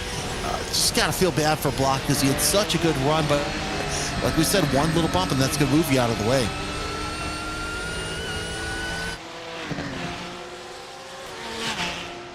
Yeah, now this racetrack, if you make one small mistake, you're done. Jeffrey Block makes one small mistake, and he's done. That's going to drop him out of that fight. I think he's maybe going to fall into the crutches of Keith Marcuson quite soon, although the gap is still quite expansive at 4.8 seconds. With major damage on that race car, that can be dealt with rather quickly. So with that drama taken care of, that fight between Randy Teague and Brad Dunn going to be one that maybe intensifies between now and the end of this race. We enter the final 10 with your top two covered by a quarter of a second. Eskridge, interesting line heading onto the start finish straightaway out of Sunset Bend, kind of blocking off the inside and forcing Justin Carney to run a little bit wide. We've mentioned how if you play the defensive game perfectly here, it's not about being on offense all the time. If you can play defense fantastically here at Sebring, you can pretty much get whatever spot that he wants. That's exactly what Ken Eskridge is doing at the moment. We're seeing him position that car exactly where he needs to. He's not going for all that glory. He's just going about this race as methodically as he can, and that's everything he needs to do to hold on to this spot. He doesn't need to swing for the fences. He just needs to hit the ball. Yeah, Eskridge having a fantastic race so far with Carney 0.8 of a second behind. And look at Brad Dunn now making his way into the top 5.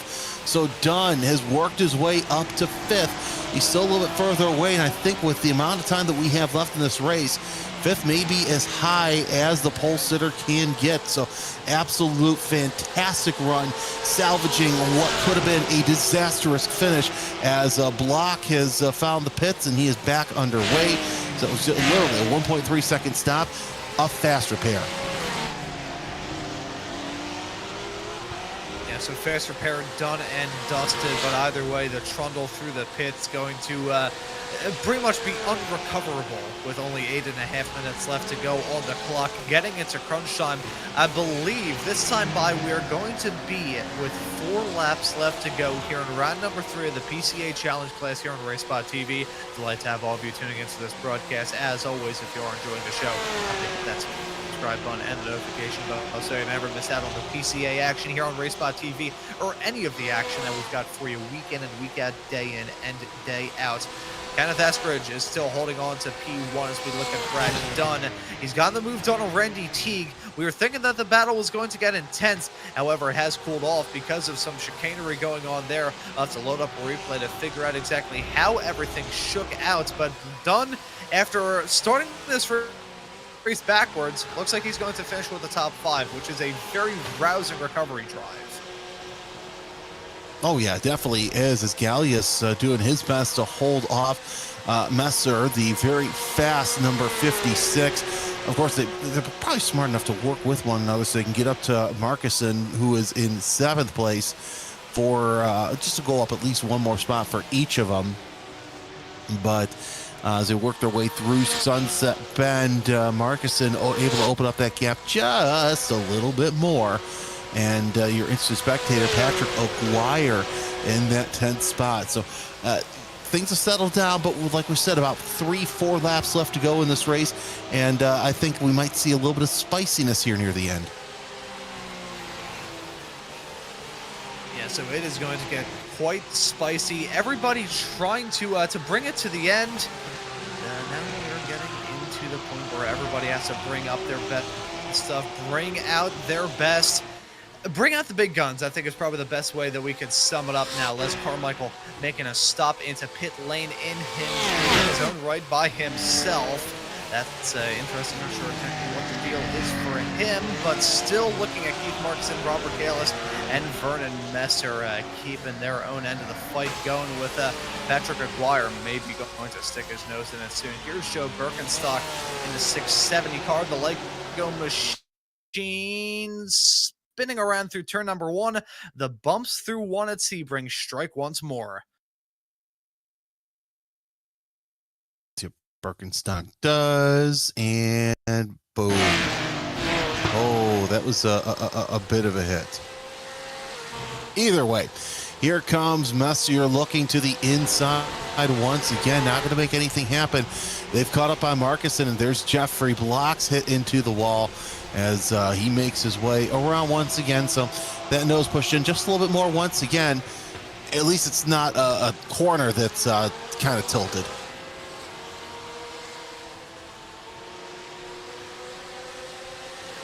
Turn one, not the spot that you want to lose it. This track isn't one that you want to lose it, frankly. It's old school. You're going to find a barrier rather quickly whenever you go for a sideways moment.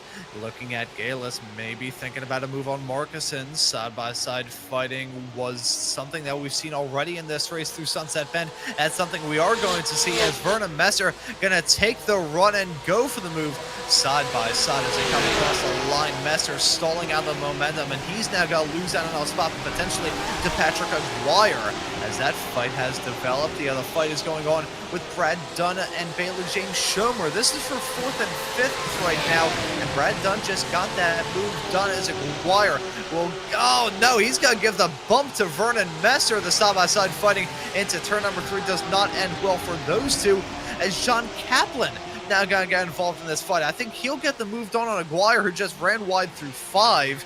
Right as we get into crunch time of this race, everybody brings the thunder.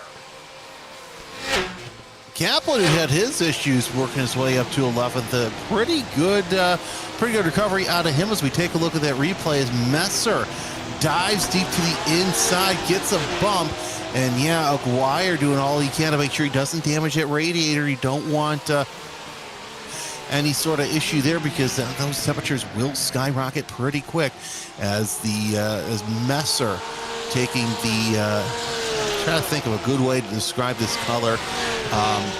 The tan number 56 into 9th place. Gallia so closing in on Marcuson for 7th place as they're coming around Tower heading towards Bishop. I'll tell you what, if there's a ream of paper between these two by the time they get to Sunset Bend, I'm going to be highly surprised because Gallius is just chomping at the bit to get around.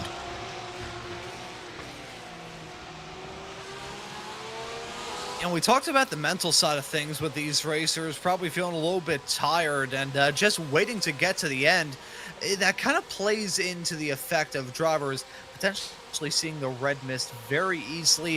It happens to all of us whenever we're quite tired throughout the day. That's when the red mist descends on us personally. We get a little bit of road rage out there on the racetrack. Not on the racetrack, but it won't happen sometimes in the stint. But on the road, you'll just see a driver go for something ridiculous, and you will probably invent words that we cannot say on the air here to describe their driving whenever you're a little bit tired and that morning caffeine hasn't kicked in just yet. Trust me, I've been there many, many times myself. These racers, though, they're sick and tired of this racetrack, I feel. Everybody has learned the burn that Sebring can bring, even with the hot track temperatures notwithstanding. This has been a rough race for these drivers, so the red mist may very easily descend as the mistakes begin to pile up. Marcuson now hops a berm out of 5. Big whack over the curb, and that's going to allow Robert Gallis to get a move done. Look at Vernon Messer running off nearly into the grass. Will he try and go side by side too? No, Marcuson very deep on the brakes. He's going to hold on to P7. That was no! Gallis hitting the wall now with the spin out of the hairpin. And the red mist kicks in once again. And by the way, those words, if you're wondering, kids, adults. George Carlin's 7 dirty words you can't say on TV and or radio. But Gallis falls down to 12th. That gives Kaplan into 10th. Yeah, I was saying fiddlesticks whenever I'm behind the wheel driving around the city of Philadelphia. That I can confirm. Unfortunate for Gallis, such a shame as we are now on the white flag lap for Ken Eskridge. Chaos breaking out, Gallis dropping down still with damage on that race car for sure. Now, however, we dust all of that off. We take a look first at the replay to see this moment from Gallis. Not the first moment we've seen heading off to the hairpin and in drama for some, but it was certainly the biggest case that we've had of it so far here tonight. Just probably a little bit frustrated that the move didn't stick and just looking to keep the momentum rolling on the exit of the turn. Lights it up and gonna spin it around and hit the fence. Unfortunate moment there. But that replay taken care of. We're getting close to the front. Eskridge and Carney very close to contact through the hairpin, but that may have granted Ken Eskridge a little bit of reprieve as with Carney losing out some time to the hairpin, that gap has pretty much doubled just in this little shtick of mine. It really has, but Carney almost ended up in the boot, the body boot, yeah, of Eskridge. Yeah, look at how close he was. I thought we were going to see some sort of contact there going through the hairpin.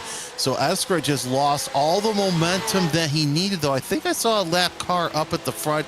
Yeah, it's going to be too little too late unless Eskridge decides to muck it up through this section, which is easy to do, but it's also hard to do at the same time. Can you say Schrodinger's corners? Either way, Ron, bring Eskridge and Carney home as they come down for the final time. Yeah, so the checkered flag going to be out, but who's going to grab it? Will it be Ken Eskridge or will it be Justin Carney? Eskridge holding on to an 0.8 of a second gap heading into the braking zone, the final turn for the final time in this race. Carney would need a historic send. He goes deep on the brakes, but not able to get to the back bumper of him. He's going to run wide and finish this race in P2. Ken Eskridge going to win a stunner of a race here at Sebring. Bravo to him, picking his way through the smoke and the chaos of a dramatic night here in the PCA. Eskridge going to grab the W, and is going to treat us to some nice donuts on the outside of turn number. Nope, he's not. Ken Eskridge, though, still winning this race. He did through strategy, too. Got that move done through the pit stops and never looked back. Oh, Randy Teague dropping down. No, that Randy was... Teague losing out in some places. Sorry to budge in here. Yeah, Randy Teague. Something may have just gone down for him hang through the final turn. Yeah, no, that's he's having some sort of difficulty right now working his way around the back straightaway, and he's going to lose one more. Hillman's going to try and go around him. He may stay there in 11th spot, so he's on the outside of the top 10. One has to wonder what exactly happened to Teague. Let's take a look at the replay, and I think I know where this is going, and yep, it's going exactly where I thought it would, right into the tire barriers. Oh, somebody in the back is also smoking. Off of Sunset Bend, so we might have had a big one back there. Hey! Okay, I nearly just saw a driver get clobbered. Here's Thomas Doherty sideways out of the final turn, and he's going to smack that inside barrier. Rejoins the racetrack as cleanly as he possibly can. Doherty ending this race off with a dramatic moment, hits the wall once again. Huge damage on that race car. Hit an awkward kind of bend in the wall, like a 45-degree angle on that concrete barrier. It looks like all the cars have now seen the checkered flag in a quite dramatic night in the sim. That is that I think is probably the best way that we could sum it up. But here are your results. Just shy of the 30-lap mark, Ken Eskridge grabs the victory over Justin Carney in P2. James Legault rounds out your podium in third. Brad Dunn will come across the line in a valiant fourth. It's not his third win in a row, but considering he started this race backwards in a cloud of his own dust and steam, he should be counting his lucky stars. The fact he jumped his way up into the top 10. Fantastic run from Dunn in that 241 car to make up the places. Good run as well for Bailey James Schomer to finish this race in P5, the Suncoast Florida region driver. The hometown race running well. Keith Markison is classed in P6, Vernon Messer in 7th, Patrick Ogwear in P8 with John Kaplan classed in 9th, Andrew Hillman rounds out your top 10. Looking from there in P11, it's Randy Teague over Bruce Robinson. Harpreet Beth will finish in 13th. Robert Gales in 14th place. Thomas Doherty in 15th. Jeffrey Block in 16th. And from Les Carmichael in 17th. Dave Jones in 18th. Sean Bailey in 19th. Lisa Eskridge rounds out your top 20, the first of the cars one lap down. Rob Gerwing will finish in 21st in front of Jack Stevenson in 22nd. Chris Drankovitz in 23rd. Tim Taplin in 24th place. Adam Holland is in 25th. Peter Portanova in 26th. Andy McCune is classed in P27 with Jonathan Sasportis, Joe Birkenstock, Bruce Froby, and one last driver here in the field of Leon Steinman, completing your 31 drivers classified here in this race. A special shout out to Drankovitz, able to set the quick time of the race, a 2:01.843 on lap 19, which was done quite some time ago here in this race. But those are your results for the third round of this championship. And Jeremy Scott will now be departing, working the late shift here on this show. So Jeremy, would you like some final thoughts here before I let you go? You know what? It was an absolute fantastic race. I thought it'd be a little bit more messier than we saw, especially if that lap one mess. But really, hats off to Brad Dunn for crawling his way up to the top. And Ken Eskridge, what a race. Congratulations to him. Can't wait to see what happens next time out when we're all making standing starts in Long Beach. I'm excited. Yeah, and that is going to be a bizarre way to keep this season up and rolling. But Jeremy, thank you so much for joining us. Joining me in the broadcast booth throughout the night. We're working the late shift. It's 11:14 here on the East Coast of the U.S. We are all very tired indeed. But let's get the interviews up and rolling, shall we? And let's start by having a chat with a man who's got to be thrilled with the race that he put on. Ken Eskridge, your winner here at Sebring. Ken, welcome into the broadcast booth. First off, congratulations on the victory. And secondly, how was this race in Sebring? I think the racing elder is kind of shown on me tonight because all the fast guys got taken out in the first turn. And so, it just laps after that. The chaos breaking out in the early stages, but it was still a pretty tough road ahead. Saw a lot of racers running into troubles throughout this race, and it was a tough race to manage, I'm sure, behind the wheel. So kind of want to ask it from your side of things. How was it just trying to stay clean and stay with it throughout this very long night at Sebring? Well, this is a tough track, and I've done so many laps at this track. I know it real well, and it still gives me trouble.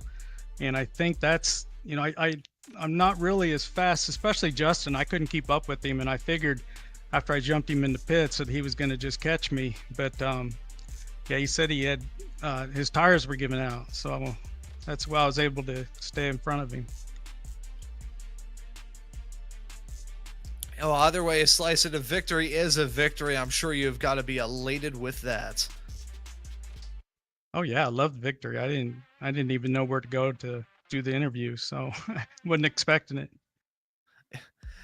Well, it's a treat to have you in the booth, man, and I've gotten the opportunity to cover you for now about a season and a half in the PCA world, and finally nice to see you grab the win.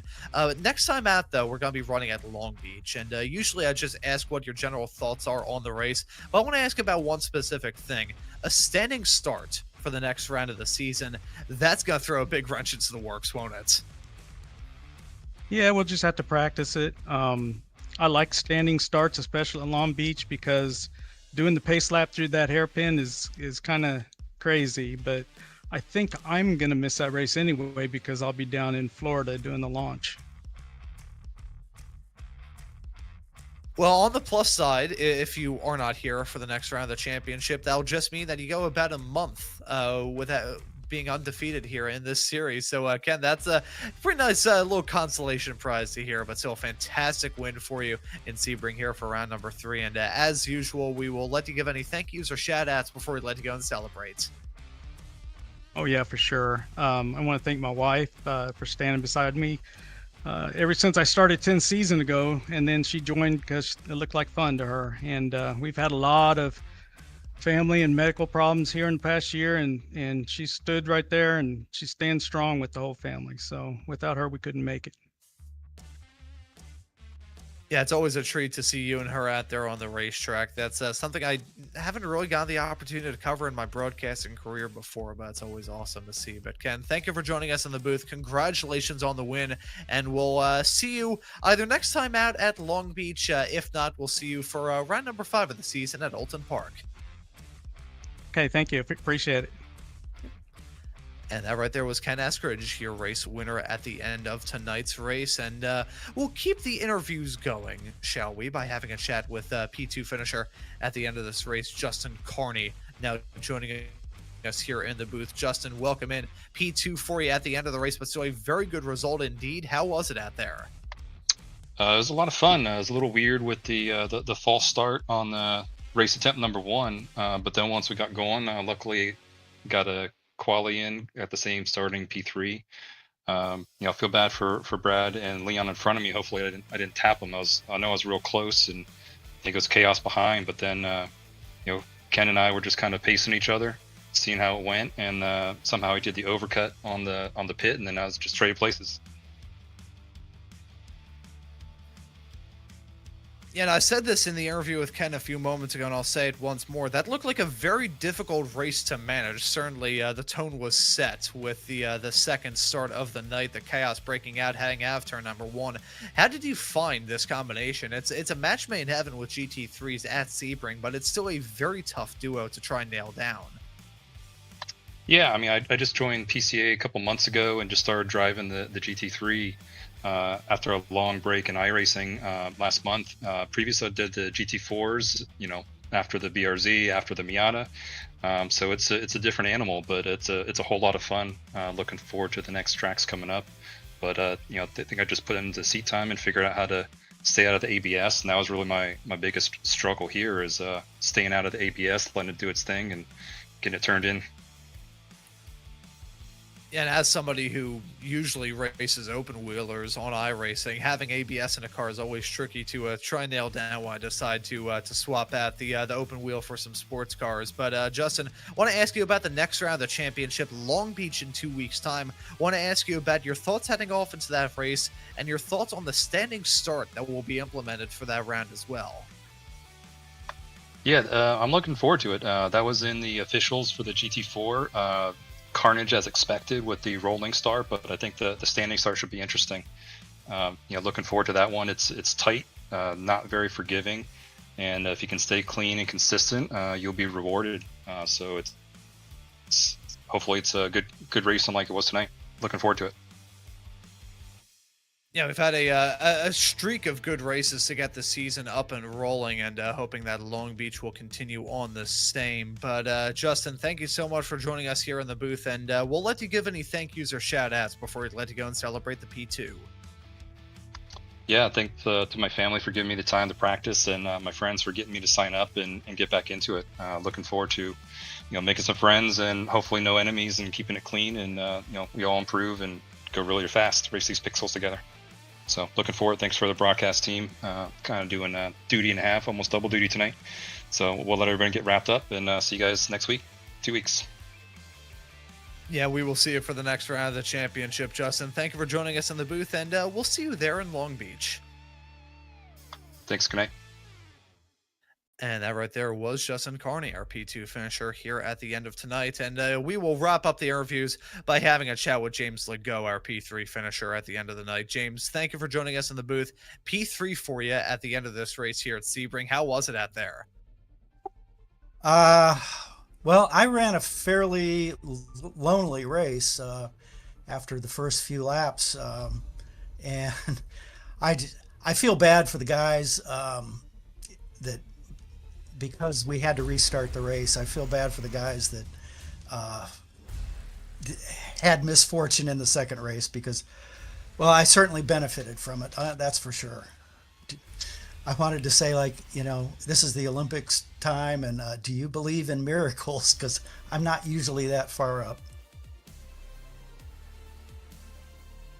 Well, certainly some falling anvils coming down at the second attempt here in this race, but it doesn't matter what the set of circumstances are. It's still a podium for you at the end of the night, and a pretty wild set of circumstances to get there. I've asked everybody this. I'll ask you this as well. It seemed to be a bit of a hard track and car combination to nail down, which is a little bit surprising considering GT3s at Sebring are pretty much a match made in heaven for the most part. Yeah, I like Sebring, and it's a track that suits me. I'm not super quick at all, but I'm able to run pretty consistent lap times, and I think I got through this race with 0x, so I'm really happy about that too. So there we go, making your way through this race with a podium and making it through completely clean. That is a feat in and of itself, James. I will applaud you for that just as much as I applauded Ken for the win. I do want to ask you, though, about the next round of the championship, Long Beach in 2 weeks' time. Very challenging race. We also have the standing start to consider. So what are your thoughts heading there? I've done okay at Long Beach. A number of series ago, the steering committee offered a PCA sim racing hat to anyone who could get through a Long Beach race without with 0x, and I won a hat. So I'm kind of looking forward to Long Beach.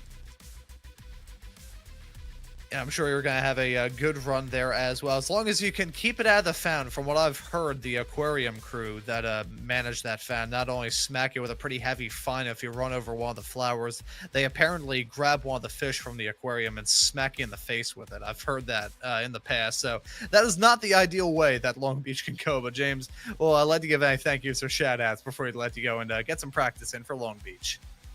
Yeah, thanks. I just want to give a quick shout out to my new sponsor, Bellows of Fun. I'm glad to have them on board. Thanks. Well, there you go. Hey, James, thank you for joining us in the booth. Well done on the P3, and we'll see you next time out at Long Beach. Thank you. And that right there was James Legault, your P3 finisher at the end of tonight's race here in round number 3 of the PCA Challenge Class. Series 15 action has been wild, and we've still got some wild racing to look forward to. Long Beach next time at February 26th. Same time. It's actually at 9:20 p.m. Eastern time now here on RaceSpotTV for all of the PCA action. And you can tune in pretty much every single Wednesday or Thursday to see PCA. We have got action booked for you all the way through to the end of April, and action coming up here on RaceSpotTV every single day as well. Tomorrow you can catch myself on the call along with Mr. Ramiro Augustine Cisneros in the production truck on the broadcast of the Radical SR10 official series that we do every single Friday, 2100 GMT, 4 p.m. Eastern time, and I hope to see you all there for that. Sebring proved to be a tough nut to crack for everybody, but certainly the case on lap 1. A wild night here in the challenge class, a new winner, and some fantastic storylines to look forward to heading off into the next round of the championship. But for myself, Ron Mons, Jeremy Scott joining me in the broadcast booth, and Ramiro Augustine Cisneros working all the cameras and the graphics and the virtual production hauler, I say thank you all so very much for tuning into the action here on RaceSpotTV tonight, and we hope to see you all wherever it is in the not too distant future.